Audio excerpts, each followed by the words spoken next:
John F. Kennedy, often referred to as JFK, remains one of the most iconic and inspirational figures in American history. His presidency, though tragically cut short, was marked by bold leadership, visionary ideals, and a call to public service that continues to resonate today. His famous words, "Ask not what your country can do for you, ask what you can do for your country," encapsulated the ethos of his administration and inspired a generation to embrace civic responsibility. John Fitzgerald Kennedy was born on May 29, 1917, in Brookline, Massachusetts, into a prominent and politically active family. He was the second of 9 children born to Joseph P. Kennedy Sr. and Rose Fitzgerald Kennedy. From an early age, JFK was surrounded by discussions of politics, leadership, and public service, shaping his worldview and ambitions. Kennedy's academic journey began at prestigious schools, including Choate Rosemary Hall and later Harvard University. At Harvard, he majored in government and international relations, and his senior thesis, which analyzed Britain's unpreparedness for World War II, was later published as a book titled, Why England Slept. During World War II, Kennedy served as a naval officer, commanding a patrol torpedo boat in the Pacific. His leadership during a harrowing incident, in which his boat was rammed by a Japanese destroyer, showcased his courage and commitment to his crew.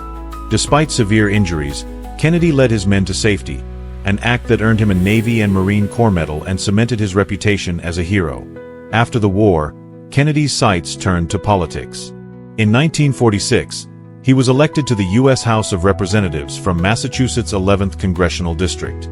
6 years later, in 1952, he successfully ran for the U.S. Senate, defeating the Republican incumbent Henry Cabot Lodge Jr. during his time in Congress. Kennedy championed progressive policies and established himself as a charismatic and forward-thinking leader. The 1960 Presidential Campaign. The 1960 presidential campaign marked a turning point in American politics.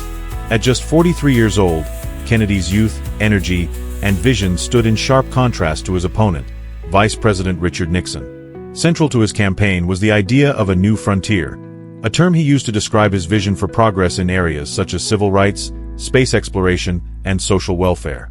Kennedy's Catholic faith became a contentious issue during the campaign, as some feared it would influence his decision-making. In a historic speech to the Greater Houston Ministerial Association, Kennedy directly addressed these concerns, affirming his belief in the separation of church and state. His eloquence and conviction reassured many voters. The televised debates between Kennedy and Nixon were another defining feature of the campaign. Kennedy's poised and confident demeanor contrasted with Nixon's nervous and fatigued appearance, highlighting the growing influence of television in shaping public opinion. On November 8, 1960, Kennedy narrowly defeated Nixon, becoming the youngest elected president in U.S. history and the first Catholic to hold the office. The Inaugural Address.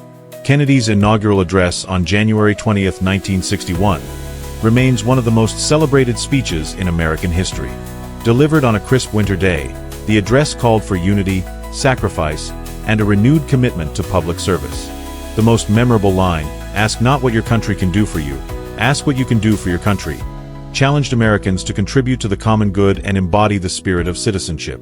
The speech also emphasized the importance of global cooperation and the fight against tyranny, stating, "Let every nation know, whether it wishes us well or ill, that we shall pay any price, bear any burden, meet any hardship, support any friend, oppose any foe to assure the survival and the success of liberty."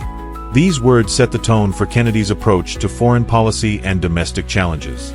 One of Kennedy's enduring legacies is the establishment of the Peace Corps in 1961. This program encouraged young Americans to volunteer in developing countries, promoting peace, education, and cultural exchange. By sending volunteers abroad, the Peace Corps embodied Kennedy's vision of service and international goodwill. Kennedy's commitment to space exploration was another hallmark of his presidency. In a speech to Congress in May 1961, he boldly declared the goal of landing a man on the moon before the end of the decade. This ambitious vision galvanized the nation and spurred rapid advancements in technology and innovation. The Apollo program, though completed after Kennedy's death, fulfilled his promise when Neil Armstrong set foot on the moon in 1969. While the civil rights movement gained momentum during Kennedy's presidency, his administration faced significant challenges in addressing racial inequality. Kennedy supported the desegregation of schools and public facilities and proposed comprehensive civil rights legislation.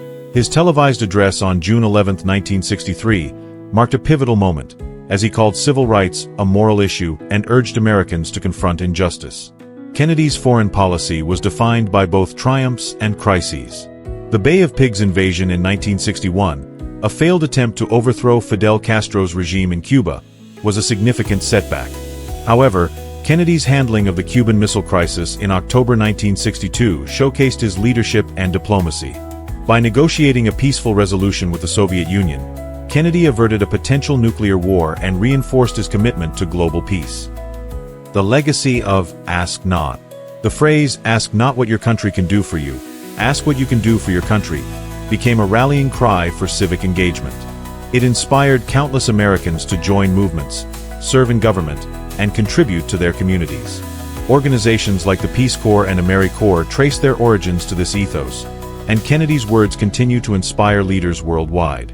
The message also reflected Kennedy's belief in the power of collective action. He understood that progress required sacrifices and contributions from individuals working toward a common goal.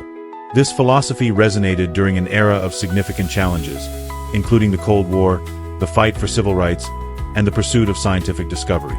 Tragic end and lasting impact. On November 22, 1963, Kennedy's life was tragically cut short when he was assassinated in Dallas, Texas. His death shocked the nation and the world, leaving a profound sense of loss. Yet, his vision and ideals endured, shaping the course of history. Kennedy's presidency, though brief, left an indelible mark on the United States. His call to action inspired a generation to believe in the possibility of change and the power of service. The values he championed, courage, innovation, and compassion, remain guiding principles for leaders and citizens alike. John F. Kennedy's legacy is defined not only by his achievements but also by the ideals he championed. His words, "Ask not what your country can do for you, ask what you can do for your country," serve as a timeless reminder of the importance of public service and collective responsibility. They challenge us to look beyond self-interest and contribute to the greater good. In a world still grappling with complex challenges, Kennedy's message is as relevant today as it was in 1961. It calls us to act with purpose, to embrace our roles as citizens, and to work together to build a brighter future. As we reflect on his life and legacy, we are reminded that the spirit of service and the pursuit of progress are enduring hallmarks of true leadership.